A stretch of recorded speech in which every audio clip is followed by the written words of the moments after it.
자, 오늘 설교의 제목이 해픈 인간을 해프게 사랑하시는 하나님입니다.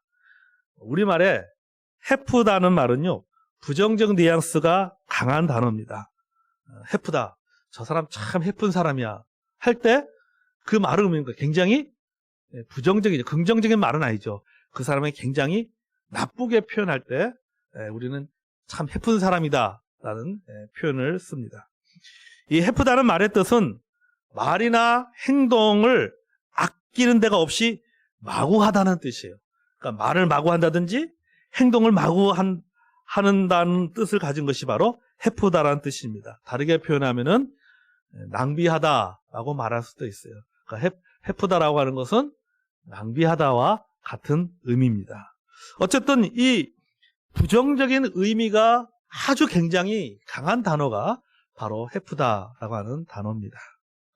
그러나 여러분, 이 국립국어원의 자료를 보면요, 국립국어원이라는 것이 어떤 것처럼 우리 한글을 연구하는 곳입니다. 한글을 연구하고 우리가 쓰는 모든 단어들의 정의를 이렇게 기록해놓고 또 뭐 사전도 편찬하고 하는 곳인데, 하는 것이 바로 국립국어원인데, 그 국립국어원에서 제가 그 자료 들어가서 이 해프다는 말의 자료를 검색해 보니까는 해프다는 말은 반드시 부정적 의미로만 사용되는 것이 아니다라는 것을 알게 됐습니다. 우리는 해프다라고 할 때 부정적 의미로 많이 사용하지만은 실제 해프다는 말은 부정적 의미도 있지만은 긍정의 의미로도 사용되는 말이 바로 해프다라고 하는 것을 제가 그 국립국어 자료원에서 제가 찾아보았습니다. 그러니까 해프다는 말은 단어 그 자체보다는 그 단어가 쓰여지고 있는 앞뒤 문장에 따라서, 다시 말해서 문맥에 따라서 부정일 수도 있고 긍정일 수도 있다는 뜻이에요. 그러니까 해프다는 말이, 이 해프다는 말 자체만 보는 것이 아니라 이것이 앞뒤 인간관계를 통해서 어떻게 쓰여지냐에 따라서 이 해프다는 말이 긍정적으로 해석될 수도 있고 부정적으로도 해석될 수가 있다라고 하는 뜻입니다. 다시 말해서 우리가 이 너무나도 잘 알고 있는 누가복음 15장 탕자의 비유에서도 분명하게 드러나고 있습니다. 우리가 둘째 아들을 탕자라고 말합니다. 바로 해픈 아들이다 라고 우리가 그렇게 표현을 하고 있습니다. 이 탕자를 영어 성경에서는 The Prodigal Son이라고 하는 라고 번역한다. Prodigal Son. 이 프로디걸이라고 하는 것은 우리말로 번역하면 낭비하다, 해프다라는 뜻이에요. 그러니까 본문에 등장하는 둘째 아들은 어떤 아들이에요? 해픈 아들이다, 낭비한 아들이다. 그래서 우리는 한자로 줄여서 뭐라고 부르냐면 탕자라고 부르는 겁니다. 탕자. 해픈 아들이다. 그래서 탕자라고 부르는 거예요. 아까도 말했죠. 그러나 이 해프다는 말이 반드시 부정적 의미로만 쓰여지는 것이 아니라고 했죠. 그렇죠? 앞과 뒤에서 이 문장에서 어떻게 사용되냐에 따라서, 또 누가 사용하느냐에 따라서 그것이 부정적 의미로 사용될 수도 있고 긍정적 의미로 사용될 수 있다고 했습니다. 자, 둘째 아들 같은 경우는 해프다는 것이 말 그대로 해픈 아들이잖아요. 굉장히 부정적 의미로 사용되었습니다. 그러나 이 둘째 아들의 아버지는 다릅니다. 이 둘째 아들의 그 아버지는 영어로 말하면 이렇게 표현해 볼 수 있을 것 같아요. The Prodigal Father라고 하죠. 그러니까 뭐예요? 해픈 아버지라고 하는 거죠. 낭비하는 아버지. 그렇지만은 그 아버지의 낭비는 아버지가 자기의 재산을 해프게 사용하는 것은 자기를 위해서 사용하는 것이 아니라 누구를 위해서 하는 거예요? 아들을 위해서 그 재산을 사용한 거예요. 사용한 거예요. 그리고 뭐 아들한테 재산 줄 뿐만 아니라 아들이 돌아왔을 때 뭐합니까? 자기의 재산을 낭비하잖아요. 예? 그 사고 치고 돌아온 아들한테 혼내는 것이 아니라 뭡니까? 오히려 죽었다가 살아서 돈 내 아들이다 하면서 크게 잔치를 베푸는 것을 보게 됩니다. 자신의 재산을 낭비하고 있는 거예요. 그렇죠, 여러분? 많은 사람들이 그것을 보면서 뭐라고 말하겠습니까? 저 아버지 진짜 자기 재산을 해프게 사용한다. 그렇게 평가할 사람은 아무도 없습니다.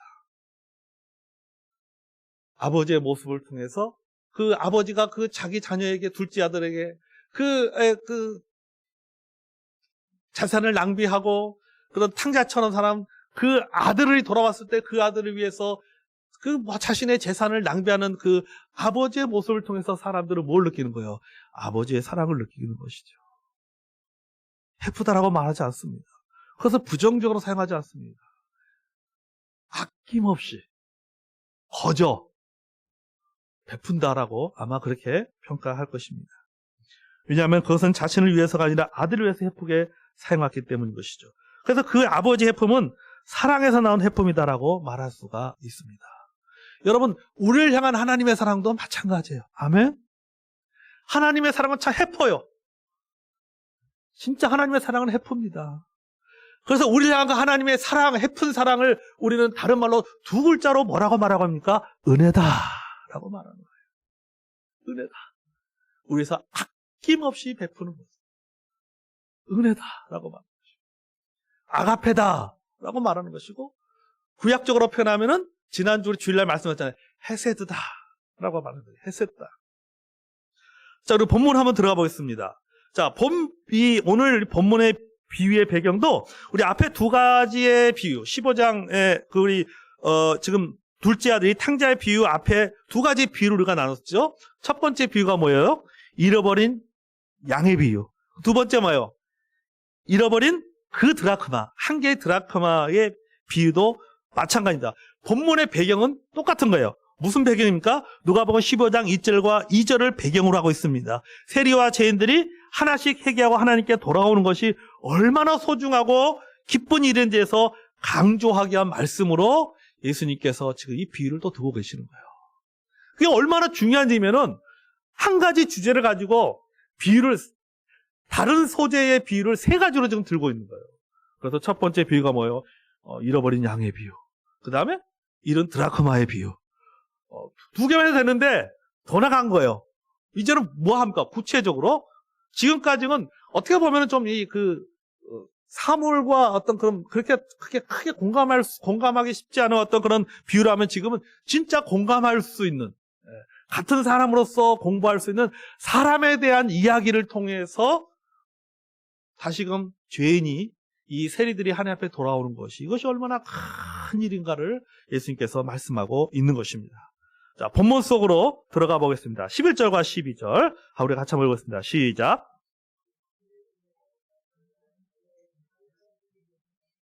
그 둘째가 아버지에게 말하되 아버지여 재산 중에서 내게 돌아올 분깃을 내게 주소서 하는지라. 아버지가 그 살림을 각각 나누어 주었더니. 아멘. 자, 유산을 나누어주는 이야기입니다. 이 유산을 나눠주는 이야기는 이스라엘 사람들에게 대단히 익숙한 풍속입니다. 예수님께서 두 아들이 아버지 유산을 나누어 가는 이야기를 하셨습니다. 여러분, 유산이라고 하는 것은 보통 부모가 세상을 떠나야 나누어 가지게 되는 것이 원칙이고 일반적인 규례잖아요. 그 원칙을 보면 아들이 유산을 분배받을 때 기준은요, 만약에 아들이 둘이라면 그 형이, 첫째 아들이 아버지의 유산의 3분의 1을 받습니다. 그게 이스라엘의 원칙이에요. 3분의 1을 받고 나머지 3분의 1은 둘째가 받는 것입니다.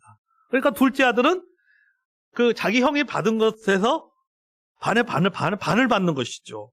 이게 바로 그 기준입니다. 그런데 여기에도 약간의 문제가 있는 것은 아버지가 그 세상을 떠난 다음에 자동적으로 나눠 갖게 되게 되지만 살아있는 동안에도 아버지가 미리 그 재산을 나눠줄 수가 있어요. 뭐 첫째 아들에게 아파트 하나, 뭐 또 아파트 두 채, 뭐 둘째 아들에게 아파트 한 채, 이렇게 재산을 나눠줄 수가 있는 것입니다. 그러나 이때도 한 가지가 문제가 되는 것은 뭐냐면은 아버지가 보기에 이 아들이 아들로서의 자격이 없다고 생각할 때는요, 그 유산을 끊어버릴 수도 있는 거예요. 반드시 아들이라고 해서 반드시 유산을 주는 것이 아니라 저놈은 내 아들로서의 자격이 없다라고 생각이 되면 유산을 안 줘도 되는 거예요. 또 경우에 따라서는 종에게 유산을 물려줄 수도 있습니다. 아들이 마음에 안 들면은 그 종에게 재산을 물려줄 수도 있어요. 이스라엘 법에 의하면요. 근데 보통 이제 이게 뭐냐면 그 아버지가 그 통속적인 규례에 따라서 유산을 분배하지만 아버지 마음대로 할 수가 있다는 뜻이에요. 그러니까 아버지가 재산을, 소유권이 아버지가 있으니까 아버지가 그 재산을 줄 수도 있고 안 줄 수도 있고, 그러니까 아버지 마음이라고 하는 것입니다. 자, 오늘 본문에 나타난 아들은 보면은 이 둘째 아들은 아주 나쁜 아들입니다. 아까도 말했지만은 유산이라고 하는 것은 아버지가 줄 때까지 기다려야 되는 것입니다. 먼저 달라고 하면 안 되죠. 아버지의 유산이 자신의 소유인 것처럼 강요해서는 안 되는 것이죠. 근데 여러분, 우리가 한번 입장 생각해보세요. 내가 지금 재산이 있는데 버젓이 살아있는데, 여러분 아들이나 딸이, 자녀들이 집에 와서 아버지 살아계실 때 좀 나눠주세요. 그럼 아버지 입장에서는 엄청 기분 나쁜 거죠. 그렇지 않겠습니까? 그래, 내가 주면 다 너희들 거리 되는데, 그때까지 못 기다리고 달려가면 진짜 기분 나쁜 거예요. 야, 이놈들이 내가 빨리 죽기를 기다리는 건가? 그런 생각 들 수도 있잖아요. 굉장히 섭섭한 것이죠. 서운하고 섭섭하죠. 그러니까 여기 보면은 이 둘째 아들이 그런 거예요. 아버지의 유산이 자신의 소유인 것처럼 지금 달라고 강요하고 있는 것을 보게 됩니다. 아버지에게 내게 올 몫을 미리 달라고 대드는 것이죠. 그러니까 재산의 권리는 아버지에게 있는 것인데 마치 자기에게 있는 것처럼 너무도 당당하게 아버지에게 재산 분배를 요구하고 있고 결국은 받아냅니다. 이 둘째 아들은요, 권리에 대한 지금 착각에 빠진 거예요. 어차피 저 아버지 재산 저거 다 내 거야. 그런 사람들 많지 않습니까? 그죠? 예, 사실 그런 사람들 많이 있습니다. 예. 그러니까 착각하고 있는 거예요. 어떻든 간에 아버지가 말을 안 꺼내지 않는 이상은 이 재산은 소유권 누구한테 있는 거예요? 아버지에게 있는 거예요. 그런데 이 둘째 아들은 그 아버지의 권리를 지금 착각하고 있는 거예요. 권리에 대한 착각을 익히고 있는 것이죠. 여러분, 인간의 죄도 바로 여기에 있습니다. 은혜를 권리로 착각합니다. 은혜를 권리로 착각할 때 일어나는 태도가 뭐예요? 바로 당연시 여기는 마음이에요. 당연시. 아버지가 내게 재산을 나눠주는 것은 이거는 당연한 것이 아니라 은혜예요. 은혜를 베푸는 겁니다. 근데 그것을 은혜라고 생각하지 않고 그것을 당연하게 내가 첫째 아들이니까, 내가 둘째 아들이니까, 내가 딸이니까는 자식이니까 그거 받는 거 당연한 거 아니야? 그러면은 그것을 당연하게 여기게 되면은 아버지가 나눠주는 것에 대해서 그것을 뭐라고 하는 거예요? 그걸 은혜로 여기지 않는 거예요. 그거에 대한 감사하는 마음이 없는 거예요. 은혜를 권리로 착각하게 될 때 바로 일어나는 태도가 바로 당연시라는 것이죠. 모든 것을 당연하게 여깁니다. 여러분, 은혜를 당연하게 여기는 순간 더 이상 은혜가 되지 않습니다. 그러면 그 은혜가 자신을 죽이는 칼이 될 수 있어요. 왜냐하면 당연히 여기는 그 마음이 은혜를 악용하기 때문이에요. 그래서 은혜라고 하는 하나님의 은혜는요, 양날의 칼과 같습니다. 하나님이 우리에게 주시는 양날. 그러니까 그 은혜를 잘 선용하면 그것이 나에게 유익이 되지만은 하나님 주신 은혜를 악용하게 되면 뭡니까? 그게 칼이 돼서 돌아오는 거예요. 그래서 은혜는 양날의 칼과 같다. 어떻게 사용하에 따라서 살릴 수도 있고 죽일 수도 있는 것이 바로 은혜라고 하는 것이죠. 필립 안시는 사람은 하나님의 은혜를 악용하고 싶어 한다라고 말했어요. 맞는 말인 것 같아요. 사람들은요, 하나님의 은혜를 악용하고 싶어 합니다. 여러분, 그렇지 않습니까? 우리가 구원을 잃어버리지 않기 때문에 우리가 구원받고 난 이후에도 자기 마음대로 살잖아요. 만약에 우리의 행위에 따라서 구원을 잃어버릴 수 있는 것이라고 한다면 우리 지금 이렇게 못 삽니다. 만약에 주일날 예배에 한 번이라도 빠지면은 당신의 예배의 행위가 구원의 근거가 된다, 구원의 기준이 된다라고 성경이 말하고 있다면 여러분, 목숨 걸고 예배에 참석하지 않겠어요? 어떤 일 있어도 주일날 예배에 참석하지 않겠습니까? 그런데 내가 구원받은 것은, 천국 가는 것은 예배를 몇 번 드리냐 안 드리냐도 상관없어 라고 생각하기 때문에 예배 드리는 것을 소홀히 여기는 것이죠. 일 있으면 빠지고, 바쁘면 빠지고, 피곤하면 빠지고. 그러니까 우리 인간은 선천적으로 말이죠. 선천적으로 이 필립 안식 한 말이 말해요. 사람은 하나님의 은혜를 악용하고 싶어 한다라는 말이 말이에요. 그냥 은혜이기 때문에 어느 정도는 내 마음대로 사는 것이죠. 그걸 당연하게 여기고 권리의 착각에 빠진 것이죠. 이 아들도 마찬가지죠. 자, 둘째 아들을 볼까요? 이제 그가 갈 때까지 가봅니다. 13절과 14절 읽겠습니다. 시작.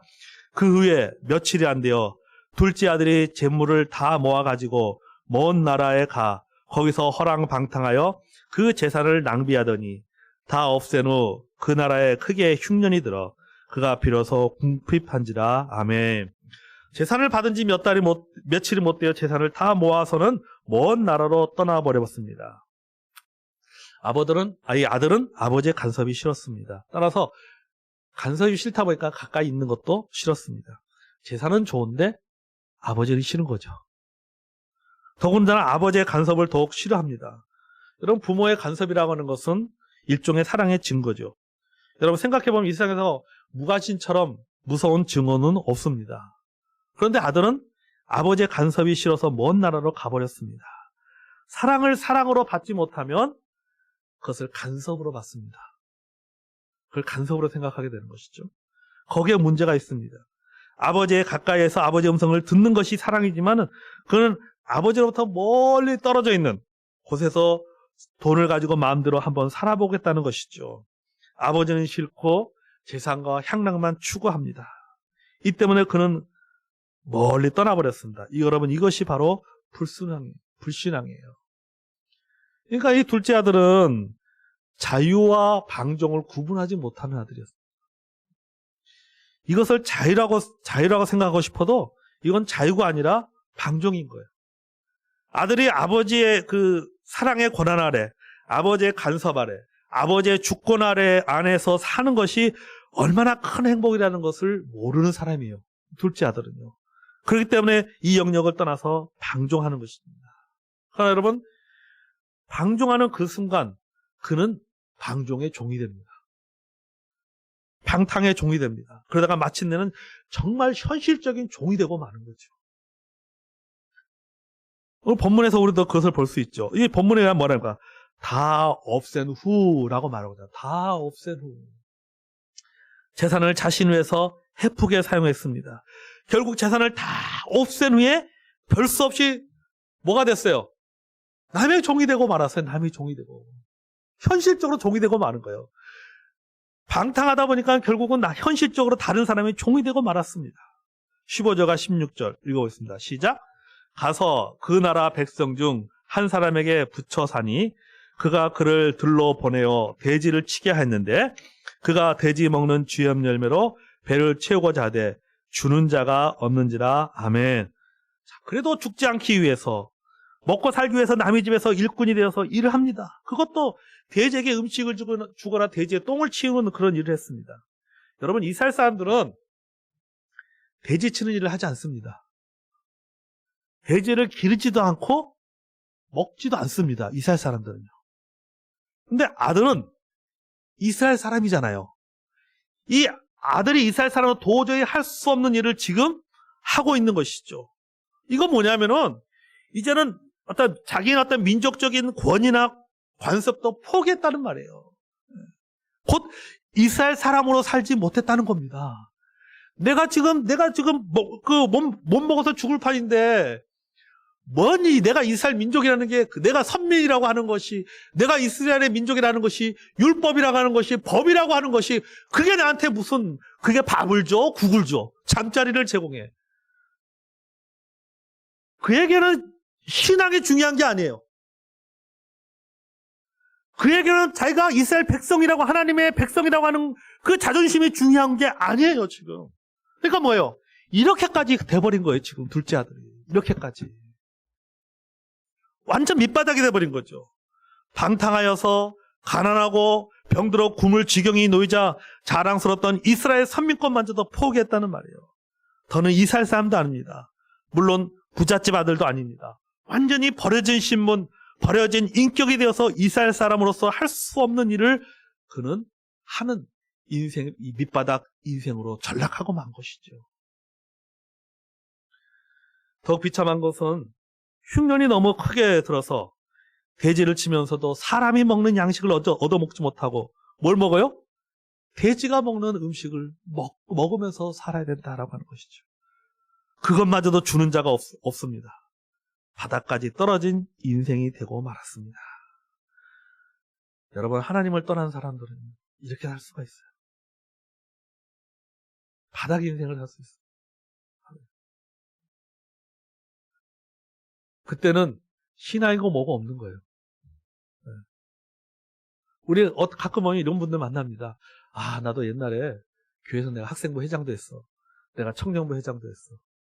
주일학교 때 무슨 여름성경학교 하면 암송대 하면 1등 해가지고 항상 상을 휩쓸고 항상 상품 받고 그런 사람도 있어요. 네. 막 소주 마시면서 막 나도 한때는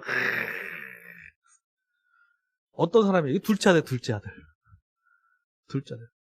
그러니까 지금은 그 신앙 자체가 하나도 없는 거예요. 하나도 없는. 바닥까지 떨어진 인생이 되는 것이죠. 여러분, 이 둘째 아들의 이야기가요, 남의 집 아들 이야기가 아닙니다. 우리도 그렇게 될 수 있어요. 하나님 아버지께서 나에게 주신 그 은혜를 우리가 그것을 권리로 착각하여 자기 마음대로 악용하고 하나님의 아버지의 간섭이 싫어서 그 곁을 떠나 세상으로 나가면 우리도 영적 정체성을 잃어버리고 내가 언제 그리스도인이었는가 할 정도로 막 나가는 인생이 될 수가 있습니다. 해픈 인생으로 살아갈 수가 있는 거예요. 복음의 자유를 방종하면은 그렇게 살게 되는 거예요. 그러다가 결국은 뭐 하게 되는 거예요? 세상의 종이 되어지고 죄의 종이 되고 마는 것이죠. 둘째 아들이 그랬잖아요. 맨 처음에 자기 재산을 가지고 방탕하게 사용했지만 그때는 방탕의 종이었어요. 그러나 그 재산을 다 쓰고 나서는 누구의 종이 된 거예요? 사람의 종이 된 거예요. 사람의 종. 그러니까 우리도 그렇게 될 수가 있는 거예요. 내 마음대로 살다가 결국은 죄의 종으로 우리가 타락한 인생을 살 수가 있다라고 하는 것입니다. 그렇게 되면 안 되겠죠. 아멘. 우리 17절과 18절 읽어보겠습니다. 시작. 이에 스스로 돌이켜 내 아버지에게는 양식이 풍족한 품꾼이 얼마나 많은가. 나는 여기서 주려 죽는구나. 내가 일어나 아버지께 가서 이르기를 아버지 내가 하늘과 아버지께 죄를 지었사오니. 아멘. 여기 대단히 중요한 말이 있습니다. 스스로 돌이켜. 여러분, 이 둘째 아들의 모습이 우리의 모습이에요. 우리의 생각도 이렇습니다. 죽을 지경이 돼야 생각합니다. 죽을 지경이 돼야 생각합니다. 고난당해야 생각합니다. 고통을 겪어야 제대로 돌아오게 됩니다. 그러기 전에는요, 정신 못 차립니다. 술집에 있을 때는 생각나지 않습니다. 칭찬받을 때는 깨닫지 못합니다. 성공할 때는 돌아갈 생각이 없습니다. 이제는 정말 죽을 지경에 이르고 보니 제정신으로 돌아가는 거예요. 이게 우리의 한계예요. C.S. 루이스가 고통은 하나님의 메가폰이다라고 하는 말이 딱 맞는 경우죠. 고통을 겪어야지 우리는 그러니까 하나님의 소리를 듣는 거예요. 그때야 비로소. 건강을 잃어버려야지 그때 비로소 깨닫게 되지 않습니까? 잘 나갈 때, 형통할 때는 깨닫지 못합니다. 내가 어려움을 겪어야지 그때 이 둘째 아들처럼 스스로 돌이켜 자기의 잘못이 무엇인지를 깨닫게 되는 것이죠. 성도 여러분, 이런 일들이 있기 전에 돌아와야 됩니다. 아멘. 그러니까 있을 때 잘해야 돼요. 아멘. 있을 때 잘해야 돼요. 조금 더 여유가 있을 때 우리가 제정신을 차려야 됩니다. 아멘. 예수 믿는 것도 마찬가지예요. 예수 믿는 것도요, 우리가 한 살이라도 더 젊었을 때 예수를 믿어야 되는 거예요. 너무 늦게 믿고 건강 잃어버리고 돈도 없고 열정도 없을 때 예수를 믿는 것보다는 하루라도 더 건강할 때, 하루라도 더 젊을 때, 하루라도 더 열정이 있을 때, 그럴 때 예수 믿는 그것이 흑자 인생이고 좀 더 의미 있는 인생이 될 수가 있습니다. 아멘. 아들은 모든 것을 다 잃어버리고 밑바닥 인생이 되자 비로소 생각하게 됩니다. 그가 뭘 생각하게 됐을까요? 첫째, 나는 이제 죽었구나 라고 하는 죽음의 실존을 발견하게 됩니다. 이게 매우 중요한 깨달음이에요. 이제 나 죽여 죽는구나 하잖아요. 죽여 죽는구나. 배고파서 죽겠구나. 죽음의 실존을 깨닫는 거예요. 인간 종말의 죽음에 대한 인식이야말로요, 인간의 실존의 시작입니다. 죽음의 문제를 생각해보지 않은 사람은요, 그가 누구를 할지라도 아직 철나지 않는 사람이에요. 인간은요, 자신의 죽음, 그리고 나도 죽는다는 사실을 깨달을 때 비로소 그럼 나는 어떻게 할 것인가라는 물음을 갖게 되고 고민하게 됩니다. 아멘. 제가 오늘 머리를 예쁘게 커트를 했는데요. 미용실에서 이제 미용실에 딱 갔는데 머리 이제 해주시는 분이 나이가 어떻게 되세요? 그러니까 제가 몇 살인데 깜짝 놀라. 저보다 나이가 많네요. 그러는 거예요. 네, 제가요, 우리 아버지의 우월한 유전자를 물려받아서요, 동안입니다. 나이에 비해서. 뭐 하시는 분이세요? 그러더라고요. 그래서 목사입니다. 저 길 건너편에서. 그러세요? 그러니까 이제 제가요, 그 해운대에 있는 옛날에 그 해운대 근처에서 그 헤어샵 할 때 그 해운대에 있는 큰 교회 그 교인들이 미용실에 단골 오신 분들이 여러 분 있어서 그분들이 또 교회 가자 해서 제가 그때 한 교회를 한 6개월 정도 다녔어요. 네. 다니다가요, 교회에서 또 헌금 내라고 해가지고, 그래서 그때도 교회 안 돼요. 그리고 교회 다니니까 뭔 일이 이렇게 생기는지 자꾸 안 좋은 일이 생기고 막. 그래서 지금 교회를 안 다니고 있어요. 그래서 제가 그랬습니다. 뭐라 그랬겠습니까? 그렇기 때문에 교회를 가야 됩니다. 네. 그렇기 때문에 잘 될 것 같으니까 교회 못 가게 하려고 막 여러 가지 일들이 생기는 거다. 그럴수록 교회 다니셔야 된다. 그래서 뭐 교회 다니면 좀 뭔가 좀 잘 되고 해야 되는데 자꾸 뭐 어떤 안 좋은 일만 생기고 그래서 제가 그랬어요. 그래서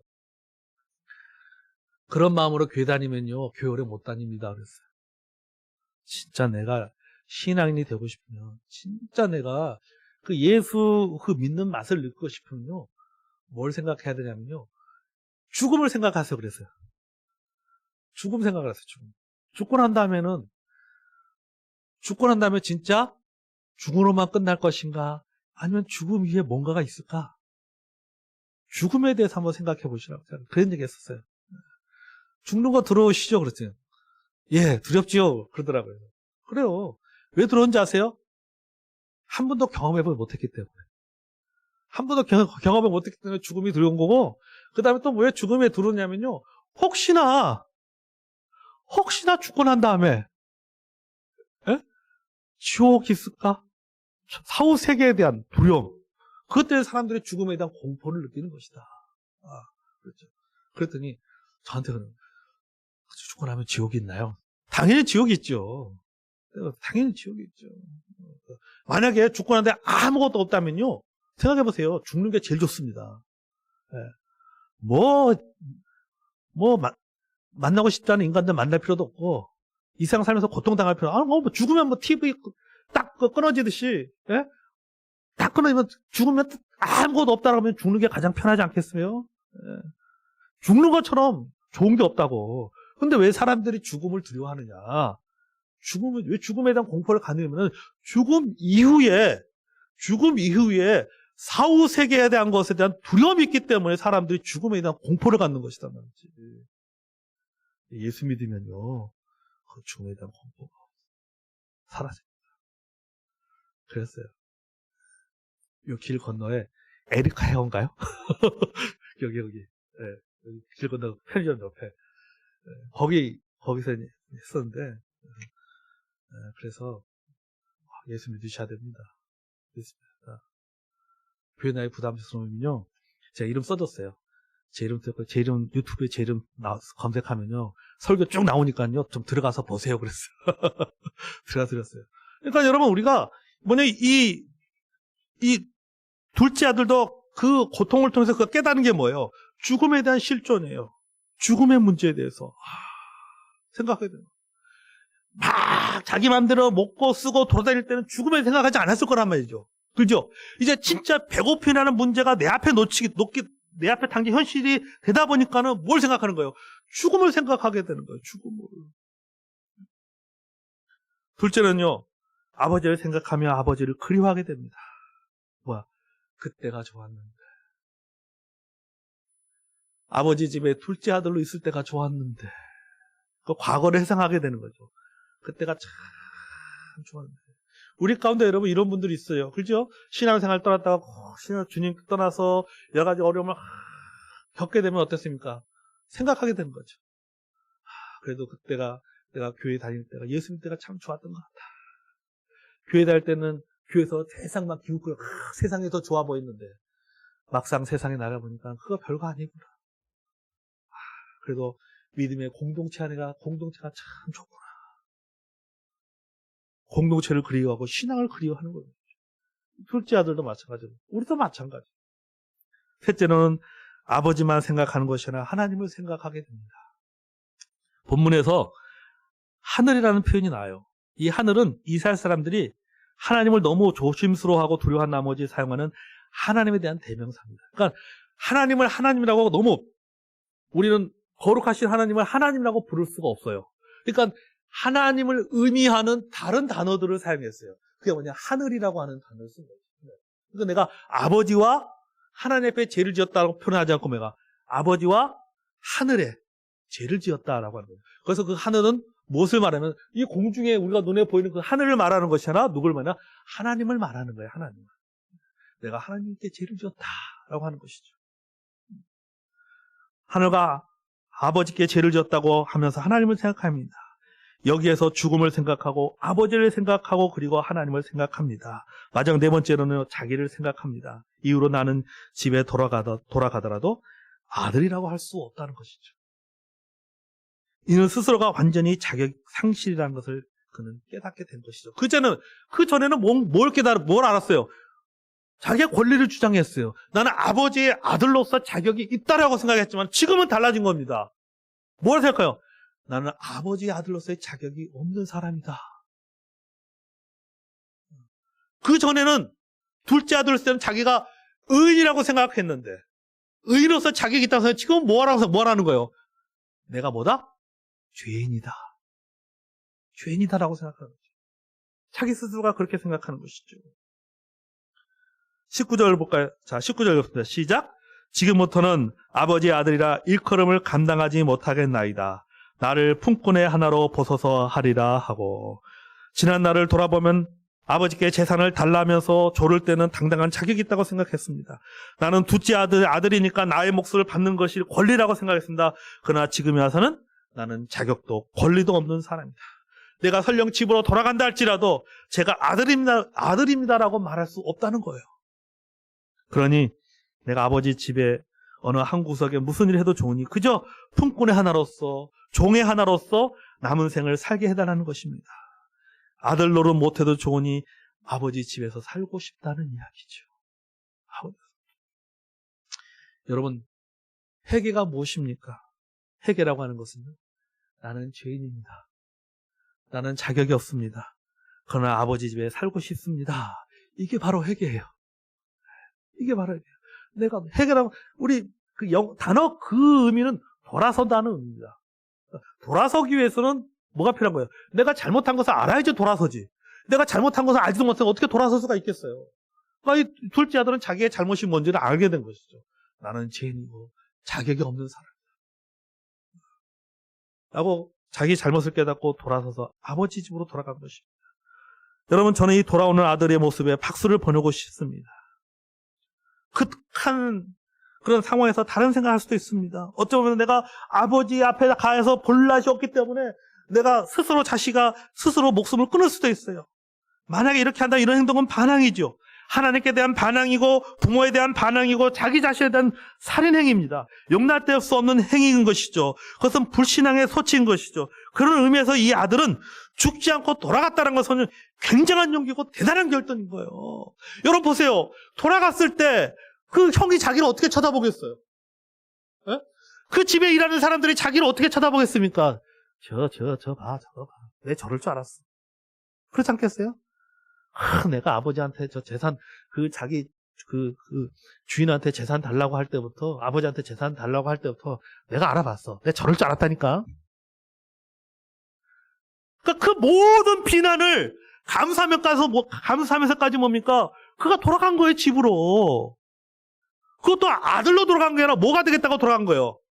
종이 되겠다고 돌아간 거예요. 노예가 되겠다고 돌아간 거예요.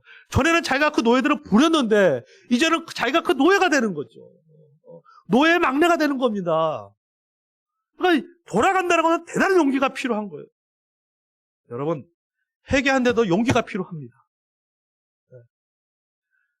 교회 나오다가 안 나오는 성도들 보면서 왜 교회 안 나와? 다시 나오세요. 다시 신앙생활 하세요. 뭐니까 눈목이 없습니다. 제가 지금 교회 가면 사람들이 저를 어떻게 볼지.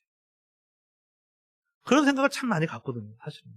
신앙생활 열심히 하고 신앙을 떠난 사람들 매년 여기저기 막 돌아다니다가 다시 그래도 옛날 이 둘째 아들처럼 공동체가 그립고 성도들이 그리워서 다시 교회로 돌아오고 싶은데 내가 교회를 갔을 때 성도들이 나를 어떻게 생각할까? 에?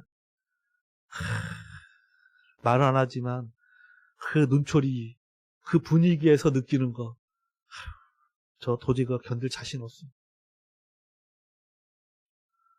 그래서 여러분 돌아오지 못하는 사람들도 있습니다. 돌아가지 못하는 사람들도 있어요.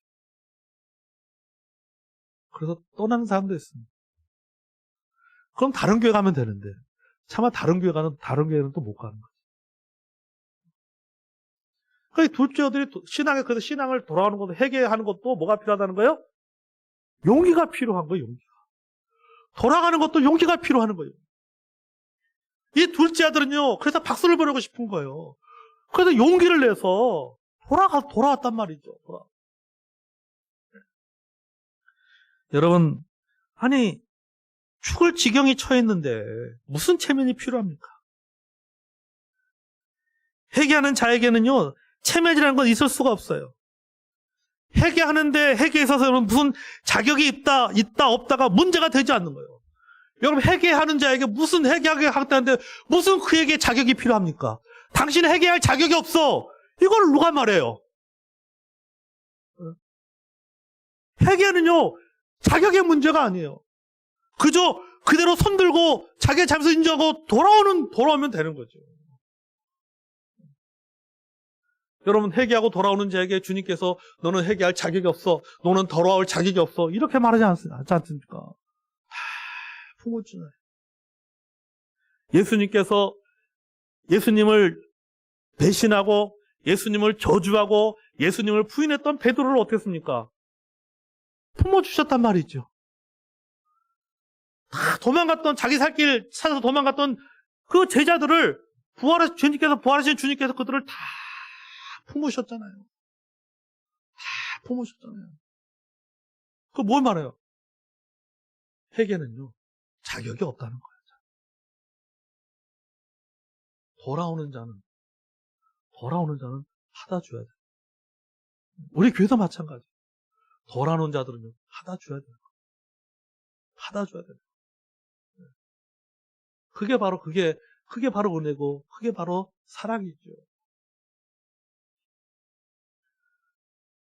그는 돌아오는 용기를 가진 사람이었다는 것입니다. 뿐만 아니라 이것은 우리가 가져야 될 마지막 보리인 것이죠. 돌아오는 용기. 맞아 죽더라도 아버지 집에 돌아가야겠다고 생각을 가져야 된다는 거죠. 우리 아까 부른 찬송가에도 그런 가사가 있잖아요. 그죠? 아버지한테 맞더라도 어서 돌아가자. 그게 맞는 말이죠. 자기 마음대로 헤프게 살다가 집으로 돌아오는 아들을 아버지는 어떻게 대했을까요? 다음 주에 헤프게 아들을 사랑하는 그 아버지의 마음을 우리가 다음 주에 나누도록 하겠습니다. 다음 주에 말씀 계속 우리 저희들이 이어가도록